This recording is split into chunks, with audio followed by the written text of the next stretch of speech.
yes. Now, you said there's 9 of them, and you got a brief glimpse at the other ones. How were they different?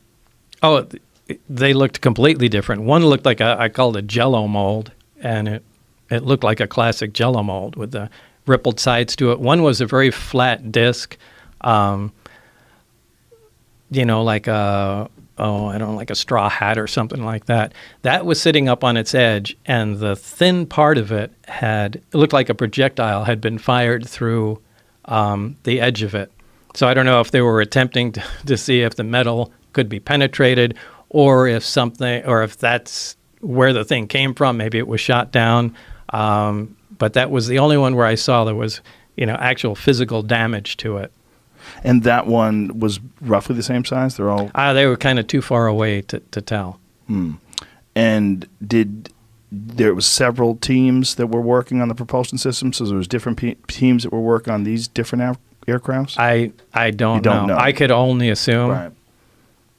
Now, when you're sitting in this thing and you're looking at this otherworldly craft, your goal is to try to figure out how this thing functions.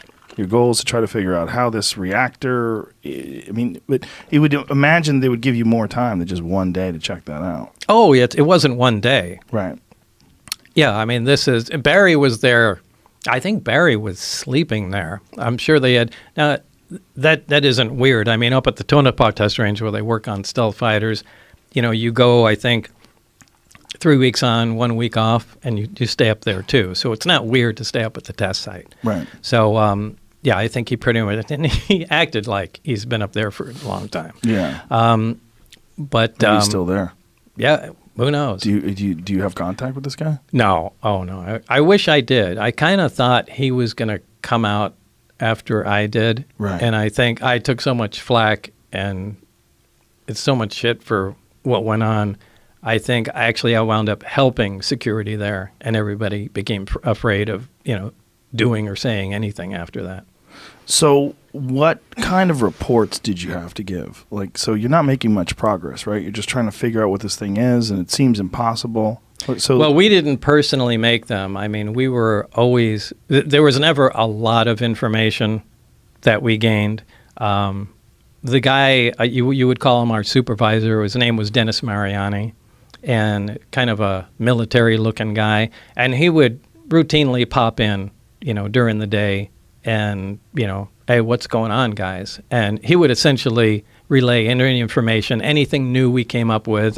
He was our go-between, where we presented him the information, then he took it to wherever they were, assembling all the data from everybody. Now, I assume you're working normal days, like an 8-hour day? No.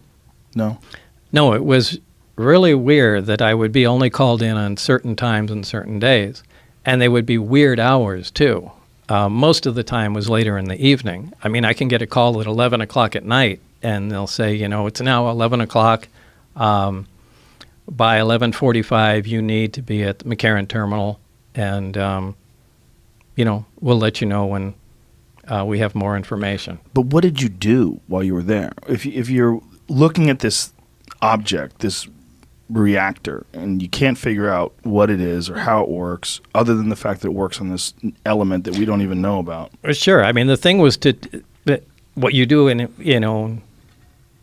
with anything. If you're trying to analyze it, all you can do is perform tests. And all we did is try and come up with every kind of test we possibly could. We tested, it violated a lot of what we thought was impossible to violate. One of the first laws of thermodynamics, essentially any machine, any device that operates always makes extra heat. Nothing works at 100% efficient. Even the headphones you're wearing, anything that takes power, some of that power is going to be converted to heat, and it's just wasted. This didn't.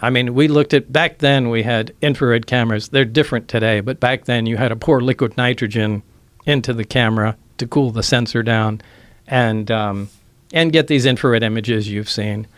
But it never got, no matter what the load was on the reactor, it never got above the ambient temperature, which is impossible. You're, pulling out huge amounts of power and nothing ever gets warm. we tried measuring magnetic fields, and there was nothing there. So we started playing around with the emission from the emitters, the gravity wave itself, and saw what we could do with it and how it was focused. So we really spent all our time just trying to see what the stuff can do and what we can control. So you were seeing what it could do, but you couldn't ever figure out how it was doing it. No, not really. I mean, we really could only use or come up with a best guess. Now, I can't say we really that I could absolutely state for certainty how anything actually worked.